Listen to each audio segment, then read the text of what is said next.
Jadi teman-teman, poin pertama bab kecewa. Kalau kita kecewa, saya yakin semuanya pernah kecewa dan mungkin masih akan kecewa atau bahkan lagi kecewa sekarang. Kelihatan dari muka-mukanya.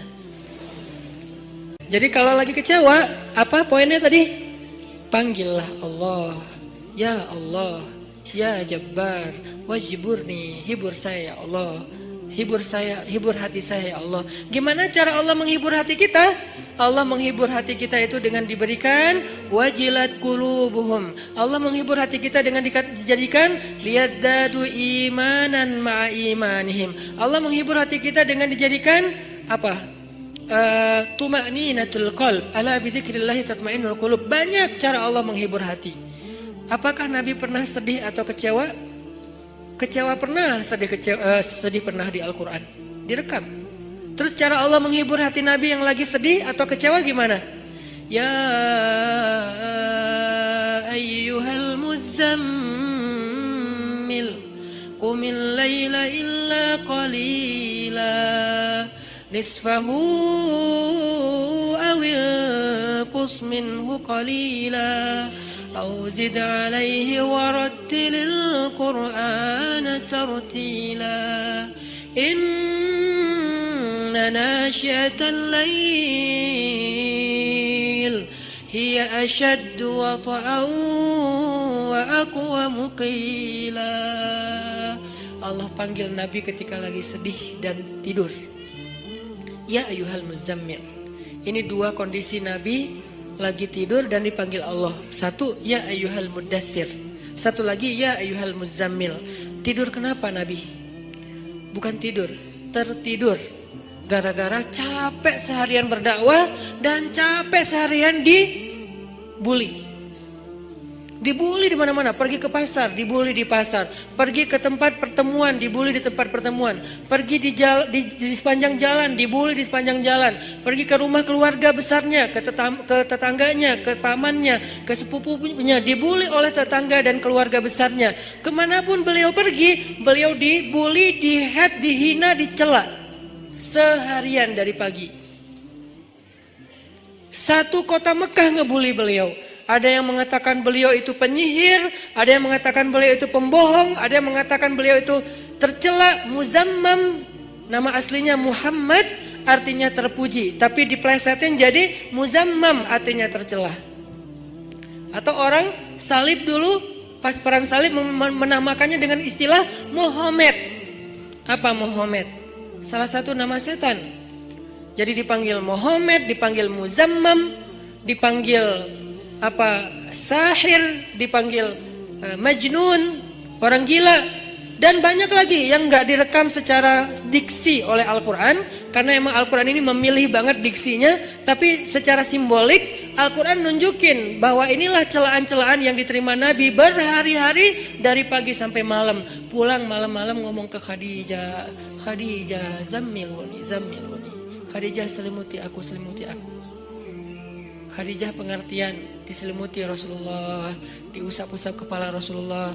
Tenang Rasulullah, tenang ya Rasulullah, la tahzan ya Rasulullah, Allah gak akan ninggalin kamu, Allah tuh sayang sama kamu ya Khadijah. Tapi di tubuh Rasulullah tuh banyak lemparan, bekas lemparan, dibersihin sama Khadijah. Setelah Khadijah wafat, nanti yang menggantikannya Fatimah yang bersihin bekas-bekas lemparan orang. Ada yang lemparin kotoran, ada yang lemparin benda-benda keras sehingga melukai Nabi, dibersihin sama Khadijah. Udah capek, Nabi tertidur. Udah beres urusan dihibur oleh Khadijah. Begitu sampai waktu yang hening, Khadijah udah tertidur, penduduk seluruh bumi udah tertidur. Allah memanggil kekasihnya, ya ayyuhal muzammil, wahai orang yang berselimut. Itu panggilannya lembut. Jadi kita kalau baca surah Al-Muzammil jangan ya, enggak gitu. Allah manggilnya enggak gitu, kaget atau orang lagi tidur ya. Nah, ayatnya aja lagi berselimut, manggilnya teriak-teriak. Jangan, itu namanya prank. Itu bukan tilawah, itu ngeprank. Makanya jangan tilawah sambil ngeprank. Ya ayyuhal muzammil, wahai orang yang berselimut, qumil laila illa qalila. Di situ kelihatan Allah tuh pengertian banget. Qumil lail illa qalila. Bentar aja, enggak usah lama-lama. Kenapa? Karena begitu Nabi berdiri, sholat, disitulah Allah akan menghibur hati Nabi.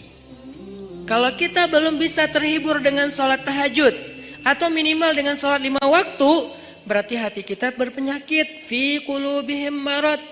Dan itu harus kita obatin. Obatnya apa? Obatnya istighfar. Kalau orang banyak dosa, belum bertaubat, belum beristighfar kepada Allah, dia susah minta dihibur oleh Allah.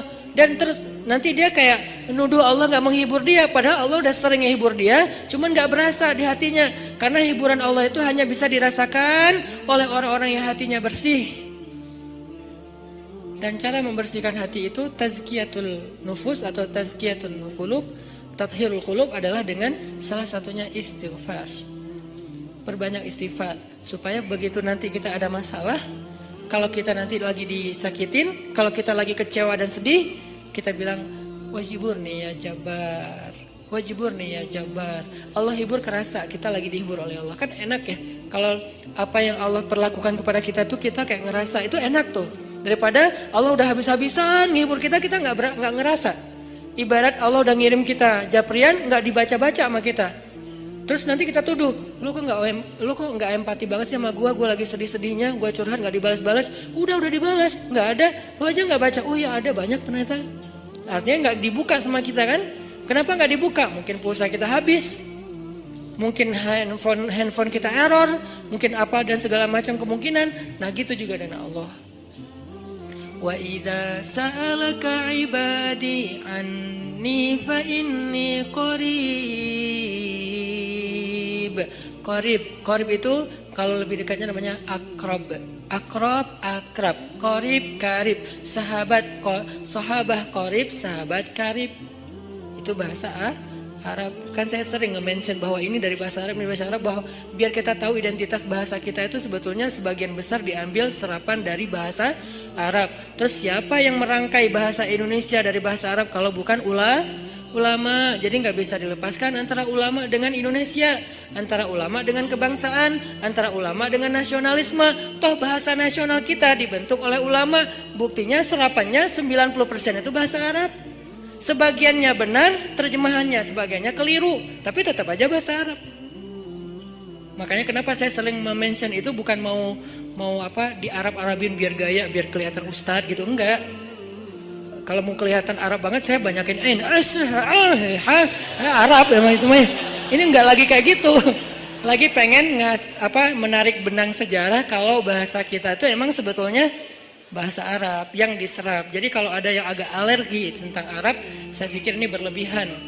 Kita nggak alergi terhadap ras, mau Arab kayak, mau Eropa kayak, mau Afrika, mau apa, ya kan itu semuanya takdir Allah kan. Emang kita bisa minta diciptain sebagai orang apa? Nggak bisa kan? Ya Allah saya pengen diciptain sebagai orang apa ya enaknya. Ini deh orang Rusia, tinggi, putih, rambutnya pirang. Ya Allah saya pengen diciptakan sebagai orang Afrika. Kenapa? Biar tawadu. Enggak gitu juga sih. Jadi kita nggak bisa request gitu kan ya. Dan orang Afrika pun sebetulnya sekarang kan jadi keren ya. Orang kulit hitam keren nggak sih? Berasa sekufu, segolongan. Kalau orang kulit hitam didiskriminasikan nggak keren, kasihan atuh. Kan kulit hitam juga sekarang jadi favorit. Bahkan banyak orang yang pengen menghitamkan kulitnya. Ini artinya ya nggak bisa request mau jadi orang apa, sehingga kita nggak boleh benci golongan ataupun ras, karena dia diciptakan kayak gitu tuh bukan pengennya dia, itu namanya sunnatullah dan takdir, itulah ketentuan Allah. Kalau kita cela rasnya, berarti kita mencela pencipta ras itu, yaitu Allah Subhanahu Wa Taala. Balik lagi ke yang tadi, intinya bahasa kita emang diserap dari bahasa Arab. Nah kita minta sama Allah. Kata Allah, inni qarib, aku dekat sama kamu. Ujibu da'watad da'i idza da'ani. Ujib dari kata jawab. Jawab bahasa Indonesia juga jawab. Jawabun, jawaban, jawabin, itu grammar. Terus salah satu yang diambil dari antara 3 bentuk grammar Arab itu kita ambil jawaban, ya, menunggu jawaban. Ada orang yang bisa mengatakan saya lagi menunggu jawabun. Enggak ada kan ya? Ini agak-agak aneh. Jawabin atuh, ada tuh jawabinnya. Jawab, berarti yang udah ada tuh jawaban, jawabin. Jawaban mah belum ada jawabin atuh yang yang tadi. Nah, oke, berarti itu bahasa Arab juga. Jawab, ban, bin sama aja. Ujibu, berarti bahasa Al-Quran sendiri itu sebetulnya tanpa baca terjemah, kalau kita tahu akar katanya, itu emang bahasa kita, bahasa Arab, bahasa Indonesia. Ujibu da'watad da'i idza da'an. Aku mengijabah, menjawab dakwah. Dakwah itu panggilan. Ujibu da'watad da'i idza da'an. Aku menjawab panggilan dai, orang yang memanggil kalau dia mendakwah atau memanggil aku.